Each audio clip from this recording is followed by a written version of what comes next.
Welcome back to the second part of my guide to Farmville. This part is intended to cover level 30 onwards, and before we take another look at new features, I'm going to talk about farm layout.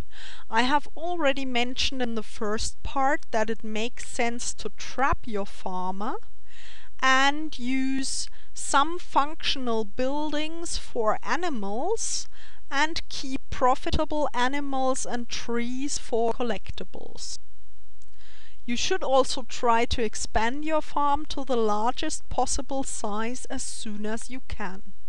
When you have expanded your farm to the 28 by 28 version, you might think about rearranging buildings, animals and trees to get the most plots, or spreading out animals and getting rid of plots.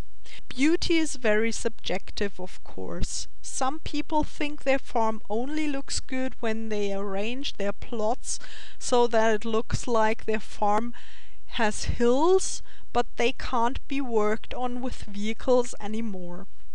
One way of making your plots look beautiful is by planting different crops that ideally take the same time to grow in patterns. The drawback is again that as your designs get more intricate, they take longer to plant and can't be done with vehicles. One of the basic ways to make your farm look better is by placing trees along the right edge and the top, since that hides the lines and the writing there. It also makes sense to place buildings next to each other along those lines so they don't cover up animals or plots behind them unless you want them to.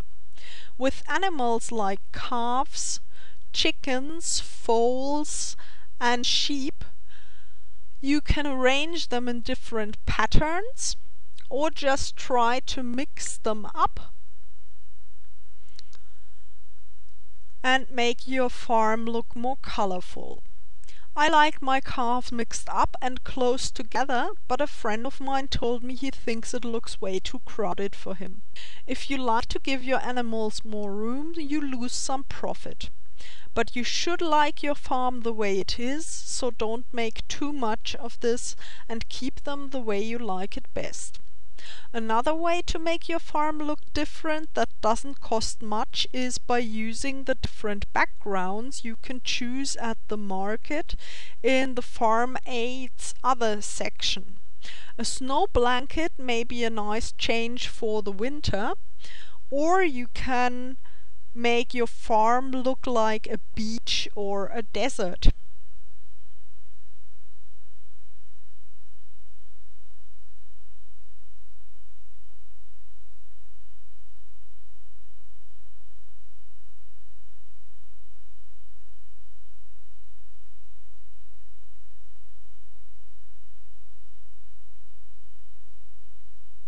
Usually players who care enough about the look of their farm to consider different backgrounds will also experiment with theme decorations.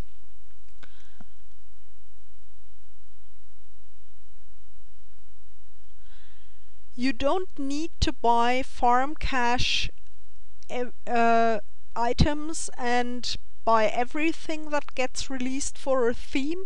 You can also buy only a few coin buildings and decorations to combine into a theme area with objects from other themes, or make one corner of your farm into a theme area.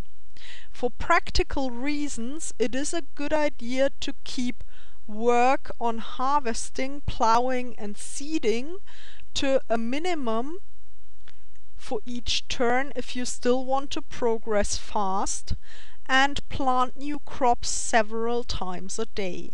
So it is a good idea to put your plots together in one large area instead of having small separate areas to plant. It is also easier and faster to work on them if you place them so you get 4x4 areas for your souped up vehicles to work on.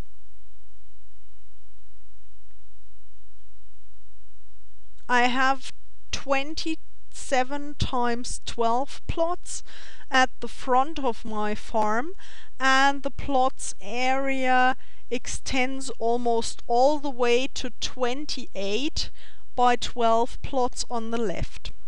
In order to harvest, plow and plant all these 511 plots, I only have to click 33 times using the combine.